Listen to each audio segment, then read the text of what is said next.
ESPN executive responds to concerns about Inside the NBA, a deep dive into the future of a beloved show. When news first broke that ESPN had acquired the rights to broadcast Inside the NBA, the reaction across the basketball community was anything but calm. For decades, the program has been a cultural institution on TNT, not just a post-game show, but an essential part of how millions of fans experience the NBA. The possibility of ESPN tinkering with that formula sparked fears, debates, and even outright outrage online. This week, ESPN's president of content, Burke Magnus, stepped in to address the concerns. In an interview with sports media writer Richard Deitch of The Athletic, Magnus acknowledged the anxiety surrounding the move and reassured fans that ESPN's goal is to keep the show as close as possible to what viewers already know and love. "That is our goal, for it to be as close to that as we can possibly get," Magnus explained. "I understand that standard operating procedure for us for many years has been to get to Sports Center. There's going to be 200 or 300 nights or so that we're still going to do that. Fans are going to get the show they love in a way that's very similar to the way it's always been. It's still produced in Atlanta by the very same people that produced it for Turner. It's in their building. Other than a logo on the set, it's going to appear the same, and that's exactly what we want." His words may calm some fears, but the story is more layered than just a network swap. The legacy of Inside the NBA. To understand the intensity of fan reaction, you need to understand just how significant Inside the NBA has been to the league's culture. First airing in the late 1980s, the show evolved from a straightforward highlights and analysis program into something much bigger. With Ernie Johnson steering the ship and personalities like Charles Barkley, Kenny Smith, and Shaquille O'Neal turning every broadcast into a blend of comedy, argument, and genuine basketball insight, the show became must-see television. It wasn't just about breaking down a pick and roll or debating MVP candidates, it was about the unpredictable chemistry between four very different people who seemed to truly enjoy being around each other.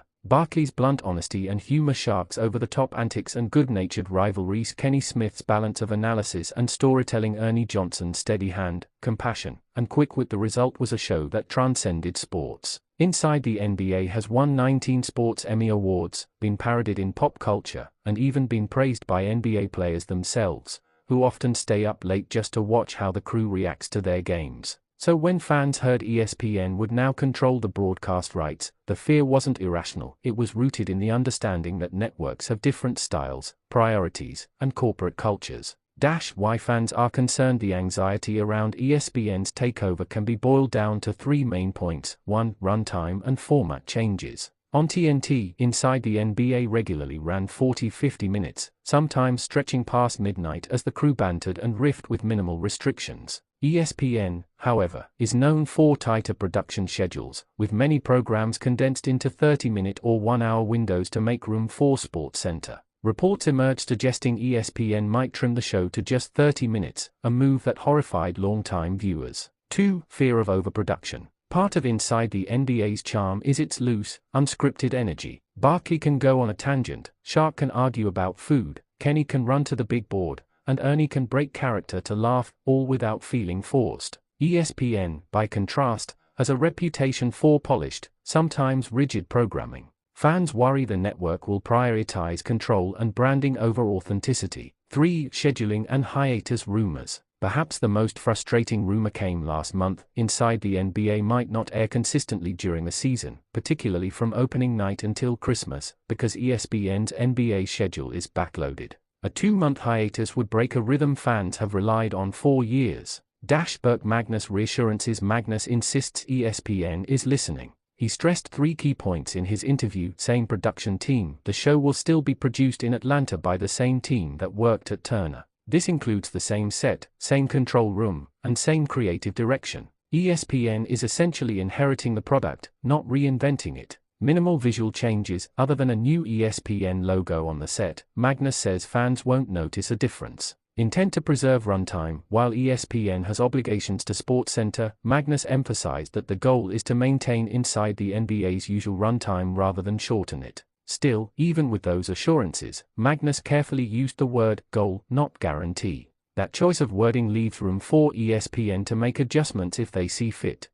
Charles Barkley's voice of concern. Adding fuel to the debate is the outspoken Charles Barkley. In recent months, Barkley has voiced his own skepticism about ESPN's stewardship of the program. Known for never holding back, Barkley hinted that corporate interference could ruin the very magic that makes Inside the NBA so special. He has expressed fears that ESPN executives might push for changes that favor data-heavy graphics, constant highlight reels, or force debates over natural conversations. Barkley has also hinted that if the show loses its identity, he might not stick around much longer, a prospect that terrifies fans, given that Barkley is arguably the heart of the program. ESPN versus TNT, a culture clash. Part of the unease comes from comparing the two network styles. TNT has historically allowed its NBA coverage to breathe. Shows often ran late, with plenty of unscripted moments. The network leaned into the personalities of the crew rather than trying to control them. ESPN, by contrast, has built its brand on polished studio shows like NBA Countdown and Get Up. While these programs feature strong analysis,